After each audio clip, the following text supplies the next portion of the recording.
This is a brief demonstration of the Syncom fire truck that highlights visualization using WebGL um, control. For the Guru Management Studio, this enables you to actually import an STL file and to add other visual elements to it and visualize the configuration as you're creating it. Also, I'm going to show you how you can leverage the visualization to identify spatial conflicts. So let's go in, and I'm interested in configuring the Syncom fire truck. So I'll add that to my quote. And when I select that, it opens the configuration model for the Syncom fire truck.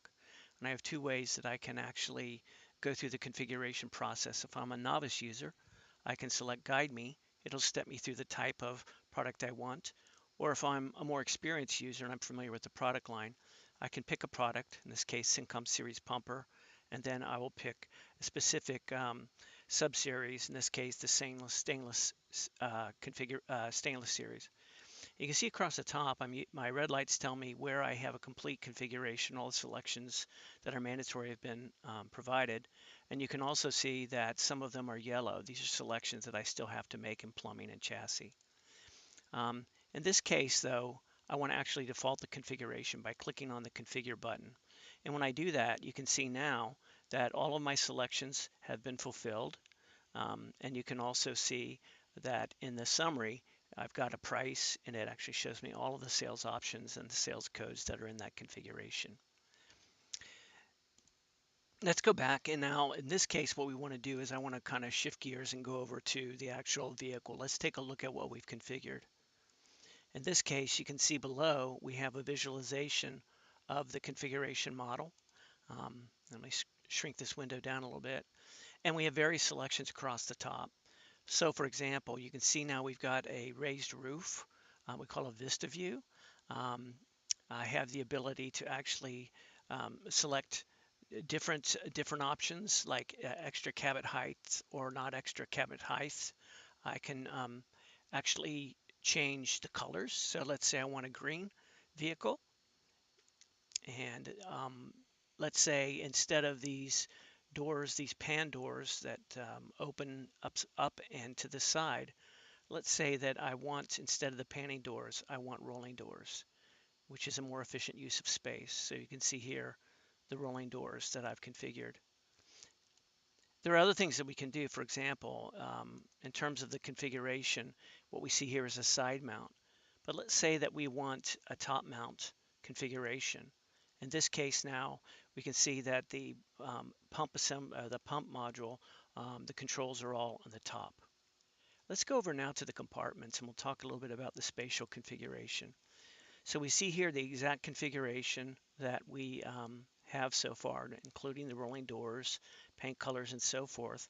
And what we're looking at here is the driver's side configuration for the compartments. And this is where all the equipment has to be placed. And one of the challenges with fire trucks is the ability to house all of the equipment that they have to take to the emergency scene. So these compartments, there are an unlimited number of configurations that might be required to fit the equipment that the department uses. So on the left, what we see for the driver's side compartments, we have different shelves and drawers for compartment 1, 2, and 3. So let's look at the shelf drawer on the left side.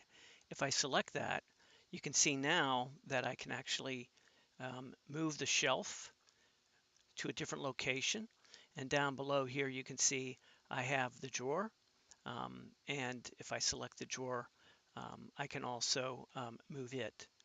Let's go over to compartment 3. You see here we've got a divider in that compartment, and we've got a small shelf. And in compartment 3, that small shelf, we can raise and lower. So let's say we want to move the small shelf up above, and we could also add another shelf, in this case a small shelf. But let's say we wanted to actually add another shelf in compartment 3, which is a complete solid shelf. You'll notice now we've highlighted the divider and the shelf. It's highlighted red because this type of shelf cannot be selected and configured because of the divider that's already in there. So let's remove that. So in this point, let's say we're good with compartments, we're good with the electrical, we're good with the chassis selections. We see here a visual carousel of the various types of wheels and tires we might select. So in this regard, I'm happy with the configuration. I can save that. So it's just a brief overview of the kinds of things that you can do with Syncom's Guru configuration toolset, and also how we can support visualization.